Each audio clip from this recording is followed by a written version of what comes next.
ஒரு ஊரில் ஒரு பணக்காரன் இருக்கான். அந்த பணக்காரனுக்கு எப்பவுமே ஒரு மனக்கவலையாகவே இருக்கான். அந்த மனக்கவலைய வந்து வெளிய வர்றதுக்கு ஒரு துறவிய நாடுறான். அந்த துறவி அவன உட்கார வச்சு ஒரு கதை சொல்றாரு. ஒரு ஊரில் ஒரு சின்ன பையன் இருக்கான். அந்த சின்ன பையன் என்ன செய்றான், அந்த ஊரில் இருக்கிற ஒரு 1000 கண்ணாடி கொண்ட ஒரு ரூம்குள்ள போறான். அந்த ரூம்குள்ள போனோனே தன்ன மாரி 1000 பேர பார்க்கான். அத பார்த்தோனே உலகத்திலேயே சந்தோஷமான இடம் இதுதான் அப்படின்னு நினைக்கிறான்.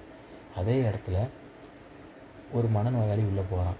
அவன் தன்ன மாரி 1000 பேர பார்த்தோனே கைய ஓங்குறான். உடனே 1000 பேர் அவன பார்த்து கைய ஓங்குனோனே, "ஆத்தா உலகத்திலேயே மோசமான ஏரியாவே இதுதான்" அப்படின்னு சொல்லிட்டு பின்வாங்கி ஓடி வந்துடுவான். இது வந்து என்ன தெரியுதுன்னு அந்த துறவி கேட்குறாரு. அவன் செல்வந்தர் என்ன சொல்றாருன்னா, "நம்ம எப்பவுமே எந்த விஷயத்துலையும் மகிழ்ச்சிய தான் பார்க்கணும், நன்மைய தான் பார்க்கணும். இல்லைன்னா நம்ம பார்த்தா தான் நம்மளுக்கு மனக்கவலைகள், மனக்குறைகள் போகும்" அப்படிங்கிறாரு. அது மூலம் அவனோட மனக்குறை சாந்தி ஆகுது. இதே மாரி நீங்களும் எந்த ஒரு விஷயம் நடந்தாலுமே அதில நல்லதையும் மட்டும் பாருங்கள். Okay guys.